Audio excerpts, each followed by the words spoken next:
ছেলে মেয়ে কি করে? ক্লাস 3-তে পড়ে মেয়ে, আর ছোটটারে নার্সারিতে ভর্তি করেছি ফেরিয়ালিয়াতে।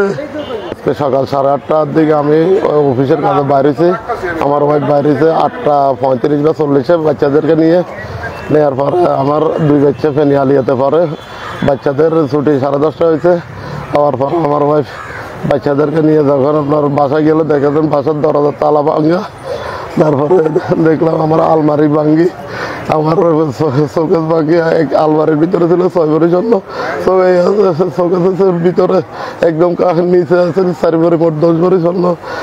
দেখে আর তখন সাথে সাথে অজ্ঞান হয়ে গেছে। আবার ফোন দিয়েছে, ফোন দিয়ে অজ্ঞান হয়ে গেছে। পরে আমি তাড়াতাড়ি গেছি, যাওয়ার পর দেখলাম এই পরিস্থিতি। এখন পরিস্থিতি দেখেছি কিচ্ছু নেই, আর সব আমার নিঃস্ব হয়ে গেছে। এখন এটা আমি সাথে সাথে ত্রিপল লাইনে ফোন করার পর পুলিশ গেছে, এখানে ফেনী মডেল থানার ওসি গেছে, ফেনী মডেল থানার ওসি তদন্ত করছে, আসছে। এখন আমি থানাতে আসছি, মামলা প্রক্রিয়ার দিন আছে। ওনারা আমাদেরকে যথেষ্ট সহযোগিতা করতেছে, আপনারা একটু সহযোগিতা করবেন, না হলে তো আমি শেষ, আমি নিঃস্ব। আমার আর কিছু নাই। আমি 2005 সাল থেকে এই পর্যন্ত যত টাকা পয়সা ইনকাম করছি, বিয়ের সাথে সফরে বিয়ে করছি। এরপরে বয়স শখ মিটে গেলে আস্তে আস্তে করে 4 ভরি স্বর্ণ কিনছি, আর কিচ্ছু নেই, কোনো জমা কিচ্ছু নেই। এগুলো হলে সম্ভব। আমি এখন নিশ্চয় আপনাদের সহযোগিতা চাই। আমার এক মেয়ে, এক ছেলে, আমার পাশে আর কি বাসায় কোনো নগদ ছিল না, আমার কোনো ব্যাংকে টাকা নাই। আমি শুধু এটা ইনকাম করে খরচ করে যা হয়েছে এগুলো আগে হয়েছে, আমার শেষ সম্ভব।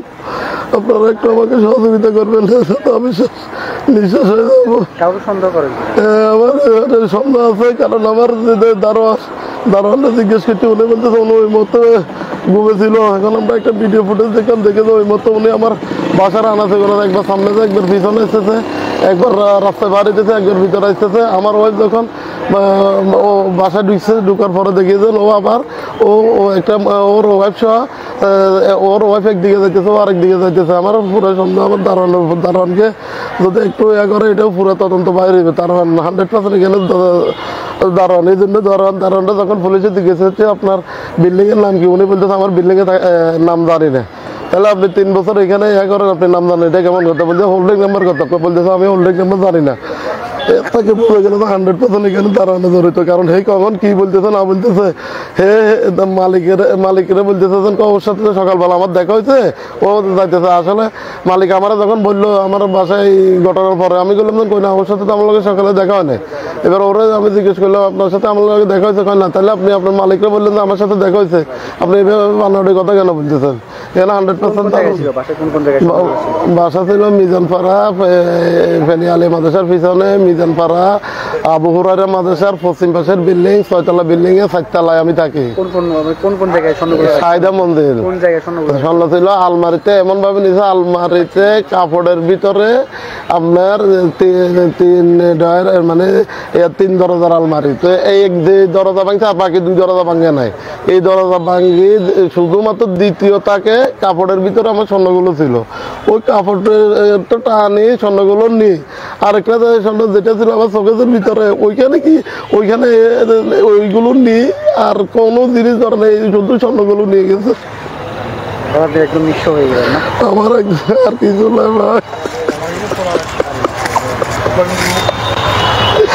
আমার আর কিছু নাই ভাই।